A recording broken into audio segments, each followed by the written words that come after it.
नमस्कार दोस्तों, आज एक और पारिवारिक कहानी में मैं आपका स्वागत करती हूँ। आज की कहानी है, जब सास ने बहू को दबा कर रखने की कोशिश की तो बहू ने दिया करारा जवाब। शर्मा दंपत्ति हमारे ही शहर में रहते थे। डॉक्टर साहब यूनिवर्सिटी में प्रोफेसर पद से रिटायर हो चुके थे और उनकी पत्नी डॉक्टर सरला एक सरकारी कॉलेज से पिछले साल ही रिटायर हुई थी।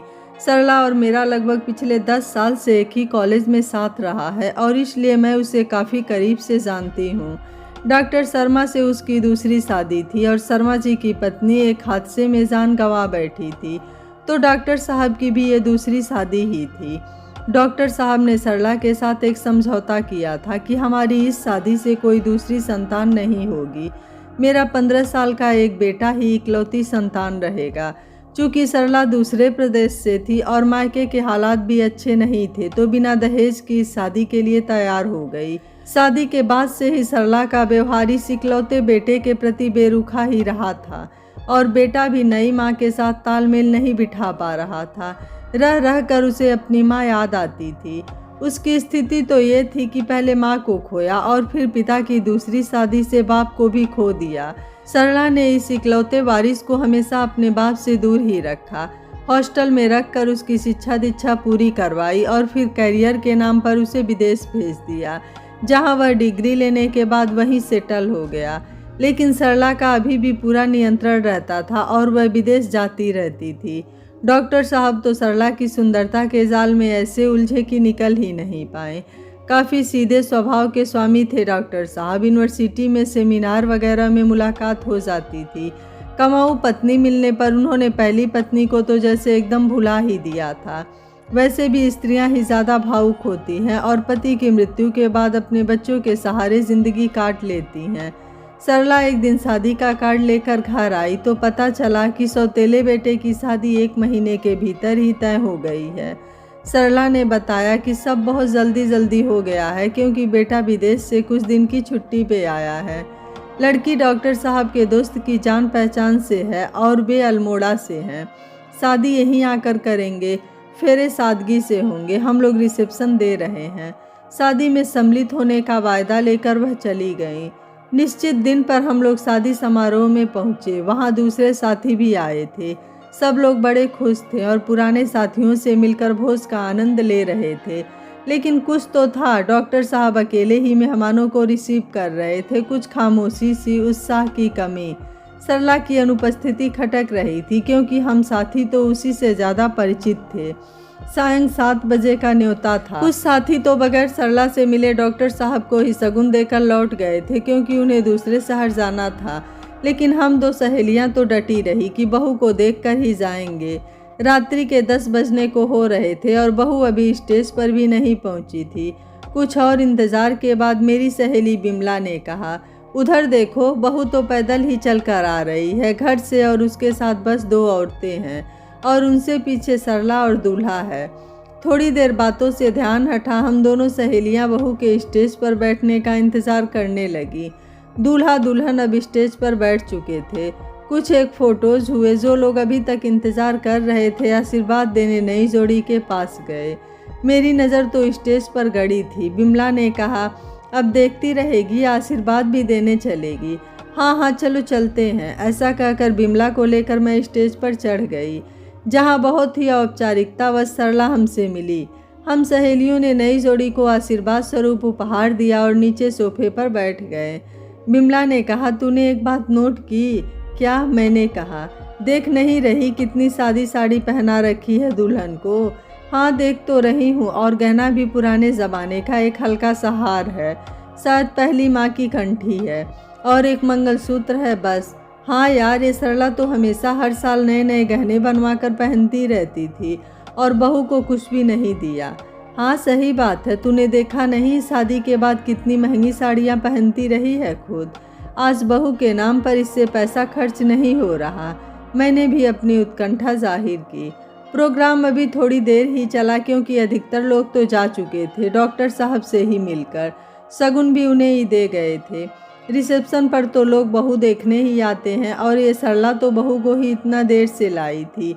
हम दोनों सहेलियां भी सरला से अभिवादन कर समारोह से बाहर आ गईं। बहू बहुत सुंदर थी, लेकिन मुझे तो घर आकर भी एक बात खलती रही कि क्या नई जोड़ी इतनी सादगी से ही शादी करती यदि बहू की असली सास जीवित होती। डॉक्टर साहब के पास पैसे की भी कोई कमी तो थी नहीं, विदेश में भी रिसर्च फेलोशिप पर रहे हैं, 3 फ्लैट हैं, एक ही दिन तो होता है शादी का जो मेमोरेबल होना चाहिए।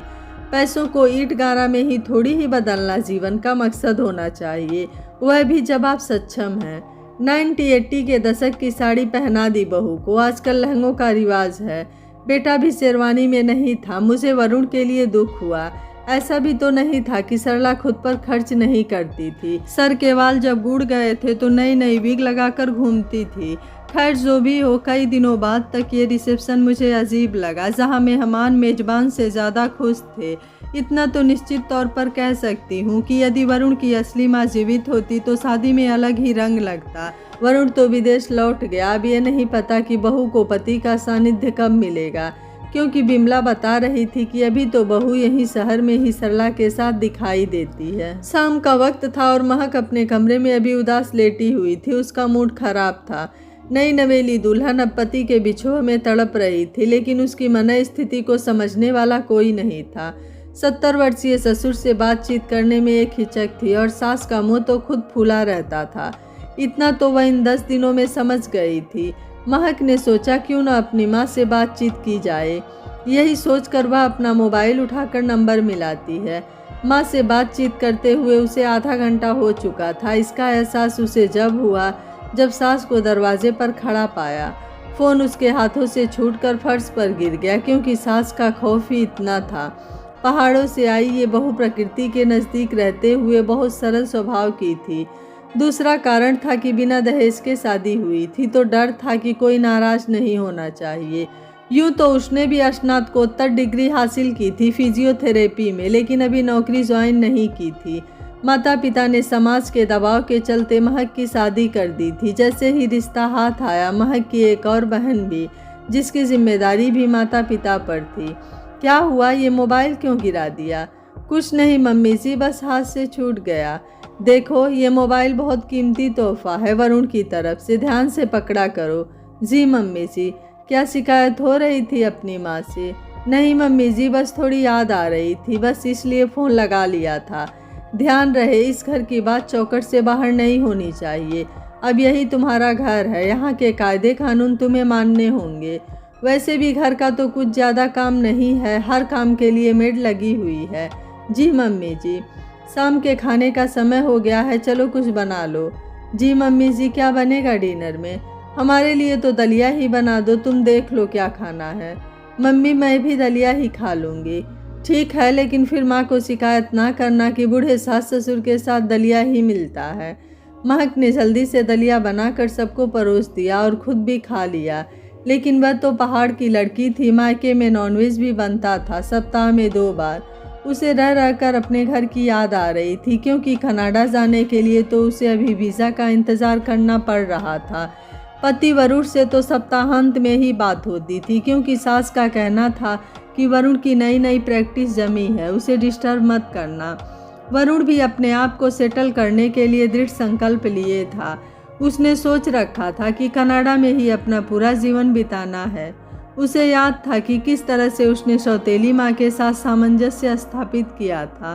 सरला उसकी सौतेली माँ बहुत कुछ मदद भी करती थी, लेकिन बात बात में एहसान जताती रहती थी कि कैसे उसने वरुण के लिए ही जीवन गुजार दिया है और अपनी स्वयं की संतान भी पैदा नहीं की।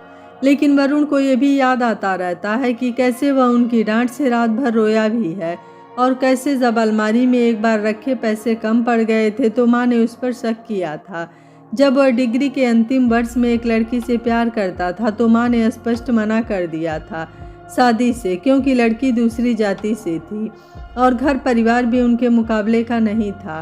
वरुण का दिल टूट गया था और फिर उसने तो समझ लिया था कि उसकी एक नहीं चलेगी, और वह पिता की नाराज़गी नहीं चाहता था। उसे ये पता था कि पापा उसे बहुत चाहते हैं, लेकिन माँ के सामने विवश हो जाते हैं। सरला ने उसे भावनात्मक रूप से भी ब्लैकमेल किया था। वरुण बेटा, तुम्हारे लिए ही हम सब प्रॉपर्टी बना रहे हैं। तुम्हारे पापा की हार्ट की सर्जरी हुई है। कोई ऐसी स्थिति उत्पन्न मत करो जिससे उनके स्वास्थ्य पर प्रभाव पड़े। ठीक कहते हो आप, लेकिन मेरा प्यार तो खो दिया है मैंने। मैं उसे भूल नहीं पाऊंगा। जिंदगी में इश्क एक बार ही होता है, बाद में तो सामाजिक निर्वाह करना पड़ता है। अरे ये प्यार का भूत उतर जाता है जब गृहस्थी की गाड़ी चलानी पड़ती है, और इसलिए अगला परिवार भी तो साधन संपन्न होना चाहिए। वरुण को पता था कि सौतेली माँ के आगे उसकी एक नहीं चलेगी। वह यह भी जानता था कि उसके पापा पर तो जैसे कोई जादू ही कर दिया है नई माँ ने। उनकी किसी बात को पापा मना नहीं कर पाते हैं। वरुण को यह भी पता था कि सरला के भाई की आर्थिक मदद भी होती रहती है, जबकि सगे मामा लोगों को सौतेली माँ ने दूर कर दिया है। वह अपने भतीजे भतीजी को भी अपने पास रखकर उनकी शिक्षा दीक्षा करवाती थी। वरुण को इस तरह से अपने ही घर में अजनबी जैसा लगता रहा था। वह अपनी जन्मदात्री माँ को याद कर बहुत बार अकेले आंसू बहाता रहता था। अरे महक, क्या कह रही हो? सरला 10 बजते ही उसके कमरे में दाखिल हो गई। मम्मी, नेटफ्लिक्स पर मूवी देख रही हूँ। ये ज़्यादा मूवी मत देखा करो, कुछ भजन भी सुन लिया करो। चलो सो जाओ अब। जी मम्मी जी। ऐसा कहते हुए सरला उसके बिस्तर पर आकर सो गई। जब से वरुण गए हैं महक के साथ सरला ही सोती है। महक बहुत ही मितभाषी और अंतर्मुखी स्वभाव की लड़की है। वह तो हॉस्टल में भी रही थी। ऐसा नहीं था कि वह अकेली नहीं सो सकती थी, लेकिन सरला को वहां सोने से मना करना आ बैल मुझे मारने जैसा था। इसलिए चाहते हुए भी कुछ नहीं कह पा रही थी। उसे बहुत बेचैनी होती थी कि रात को भी अपने कमरे पर उसका अधिकार नहीं था। कोई व्यक्तिगत स्पेस नहीं मिल रहा था। महक को ऐसा लगता था जैसे तो उसे सोने के पिंजरे में कैद कर दिया गया था, जहां पंख फड़फड़ाने की कोई स्वतंत्रता नहीं थी। वह वैसे भी सरला को नाराज नहीं करना चाहती थी, क्योंकि इतने दिनों में उसे ये तो समझ में आ गया था कि यहाँ तो सास की ही चलती है, और उसे वीज़ा लगवाकर विदेश पति वरुण के पास जाने की इजाज़त यहीं से मिलनी थी। इसलिए चुपचाप सास के बगल में सो जाती। अरे महक, आज तो तुम्हारा विदेश में स्वतंत्र वीज़ा लगने के लिए जो परीक्षा दी थी उसका परिणाम आना था, क्या रहा? सरला ने नाश्ता करते वक्त ये प्रश्न दाग दिया, और महक को इसी बात का डर था। उसने सुबह 9 बजे साइट पर परिणाम देखा था, तभी से उसके दिल की धड़कन तेज हो गई थी। सासू माँ का खौफ ही इतना था, और इसी परिणाम पर उसका विदेश में बसे पति के साथ जाने की इजाज़त निर्भर थी। हाँ जी, परिणाम आ गया है। फिर तुमने बताया नहीं? वो मम्मी जी, मैं बताने ही वाली थी। अच्छा, पास हो गई? 5 अंकों से रह गई जी, महक ने धीमे स्वर में कहा। तुमने अच्छी तैयारी नहीं की होगी। देखती तो थी मैं, तुम नेटफ्लिक्स पर मूवीज़ देखती रहती थी। ऐसा नहीं है जी, तैयारी तो अच्छी थी। वो तो थोड़ा मनोरंजन के लिए देख लेती थी मूवीज़। तो हो गया अब मनोरंजन। जब तक तुम परीक्षा पास नहीं कर लेती तब तक तुम्हें कनाडा नहीं भेजूंगी। महक रुआंसा सा मुँह लेकर अपने कमरे में चली जाती है और दरवाज़ा बंद कर लेती है अंदर से। सरला डांट तो देती थी, लेकिन ऐसा पहले कभी महक ने नहीं किया था। शर्मा जी भी 2 दिन से बड़े भाई के पास दिल्ली गए थे। काफ़ी देर तक खटखटाने के बाद भी महक कुंडी नहीं खोली। अब सरला का हृदय कांप गया। आज महक का ये रवैया उसे अंदर तक हिला गया। काफ़ी देर के बाद महक ने दरवाज़ा खोला। ये क्या बदतमीजी है महक? सरला गुस्से में थी। मम्मी जी, ऐसा है, अब मैं इतनी घुटन में नहीं रह सकती। मैंने वरुण से बात कर ली है, उसे पीआर मिला हुआ है, और मैं उसी बेसिस पर अपना वीज़ा तैयार करवाऊंगी। क्या तुम दोनों ने अपने आप योजना बना ली कनाडा के लिए? जी, बहुत दिमाग चढ़ गया है तुम दोनों का। मम्मी जी, ऐसा है कि वरुण तो शादी के समय ही मुझे साथ ले जाते, लेकिन हम दोनों ने ही निर्णय लिया था कि कुछ दिन आपके साथ बिता दे, ताकि आपको ये ना लगे कि शादी हुई और हम विदेश चले गए। अच्छा, एहसान कर रहे हो दोनों हम पर? नहीं जी, ऐसी कोई बात नहीं है। बस सब समझ में आ रहा है, आगे कहने की ज़रूरत नहीं है। मम्मी जी, हम दोनों के भी कुछ अरमान है। शादी के बाद हम लोग तो हनीमून तक नहीं गए, क्योंकि आपको डर लगता रहता है कि आतंकवादी घटनाएं बढ़ रही हैं। चारों तरफ अराजकता का माहौल है। वरुण का तो बहुत मन था न्यूजीलैंड जाने का, लेकिन आप उसके सामने शादी के खर्च, फ्लैट की किस्तें आदि का जिक्र करती रहीं। अच्छा, तो ये फिर एहसान है हमारे ऊपर? किसके लिए ये प्रॉपर्टी बना रहे हैं? तुम्हारे लिए ही ना। मम्मी जी, पढ़े लिखे हैं, मेहनत करेंगे तो प्रॉपर्टी हम भी बना लेंगे, लेकिन हमारे ये जो 4 महीने आपने ज़ाया कर दिए वो तो किसी कीमत पर वापस नहीं लौट सकते। महक के अंदर दफन गुस्सा लावा बनकर फूट रहा था।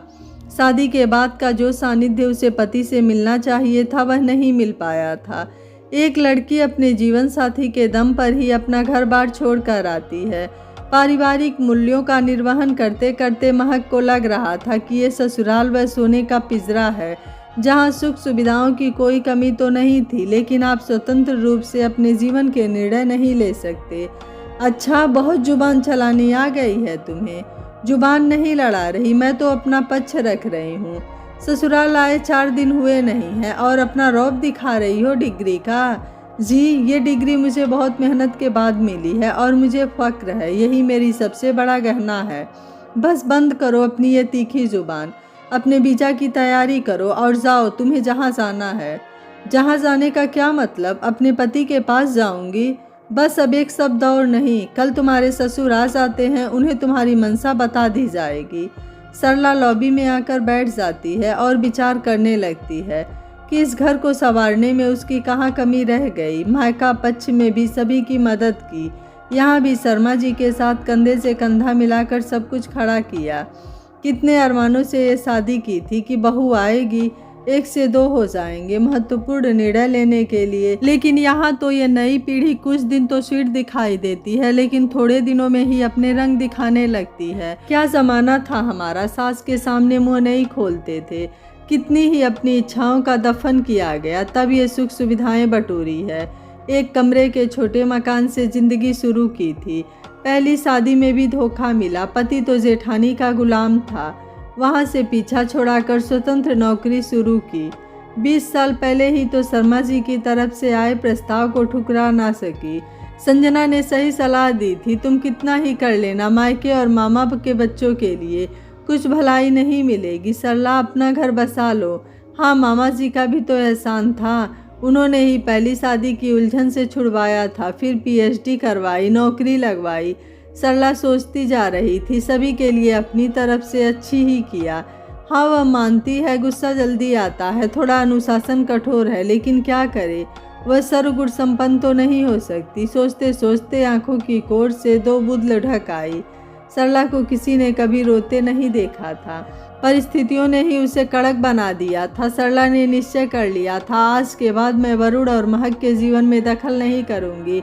समझदार हैं, अपना जीवन जैसे चाहे बिताएं, लेकिन यदि महक और वरुण इसी तरह अपने निर्णय बड़ों को दरकिनार कर लेते रहे तो अपने जीते जी तो जहाज़ात में कोई हिस्सा नहीं देने दूंगी। सरला अपना निर्णय ले चुकी थी। फ्लाइट निर्धारित समय पर थी। महक को कनाडा जाने वाली फ्लाइट में बिठा दिया गया। आज महक भी स्वतंत्र थी अपना जीवन जीने के लिए। सरला की कैद से बाहर खुला आसमान उसका बाहें फैलाकर स्वागत कर रहा था। एयरपोर्ट पर वरुण आगवानी करने पहुंचा था। महक को देखते ही वह लाउंज की ओर बढ़ा और सीने